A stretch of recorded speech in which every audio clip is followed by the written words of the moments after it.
Hey guys, welcome back to my YouTube channel.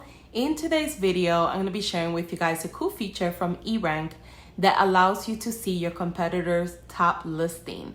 Now, this report also allows you to analyze any shop's recent updated listings for insight into thumbnails, pricing, tags, views, and even processing time.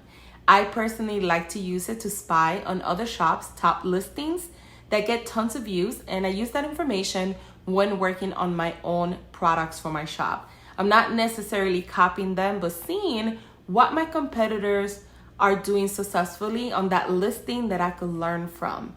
So this is a great tool to get more in-depth information on your competitors. So if you want to learn more about this cool feature from Erank, make sure to watch all the way to the end. Now, if this is your first time visiting my YouTube channel, consider subscribing today. I do upload weekly videos to help you build an impactful online business. And don't forget to click the notification bell to be the first one notified of any new videos. So let's head over to my computer so I could show you how to use it. So here we are on erank.com, and I'm actually using the pro version in case it does look a little bit different to you. When you're ready to look at your competition and you want to analyze their listings, all you do is go to competition, listings, and from here, you enter the store name that you're looking at. I usually use Planner Kate 1 as an example. It's a high top performing store on Etsy that sells digital planners and stickers. And then what you could do is use this information to get inside information on this particular store. And like I said earlier, you're going to be able to view the thumbnail, the title, the views, the tags, pricing, how many images they have, and processing time.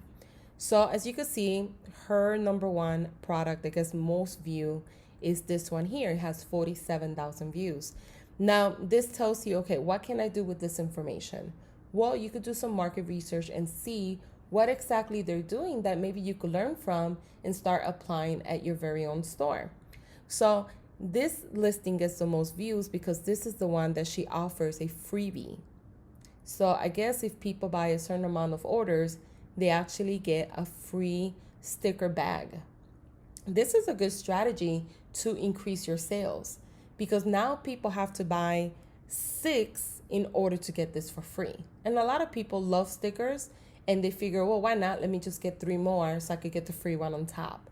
That's a good marketing strategy. And that would definitely help you get as many sales as this person gets. They get anywhere from, I believe is 1,500 to 3,000. I think that's the highest I've ever seen on a single day, not weekly, not monthly. This is every single day.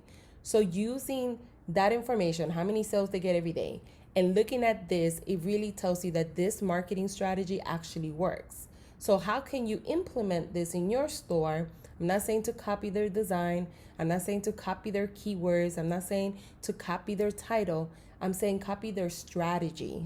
How can you use a strategy that's already working for someone else, right? How can you try it to see if it will work for you, right? Because we don't know what other strategies they're using. We don't know if they have a large email list.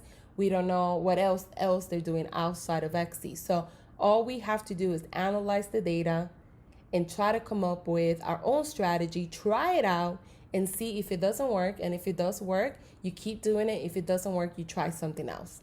That's how you start creating strategies for your store, and you'll have tons of them that will fail, and then you'll have some that will be very, very successful. And this tool right here is really neat. Then you're able to see the other top listings here that they have to get inspired. So you're never going to copy what they have done. What you're going to do is get inspired, learn from their marketing strategies, and see how you could implement your own marketing strategy for your Etsy store. So I hope that you start using this tool a little bit more. Let me know in the comment sections if you have used it before or if you plan to use it. And thank you guys for watching.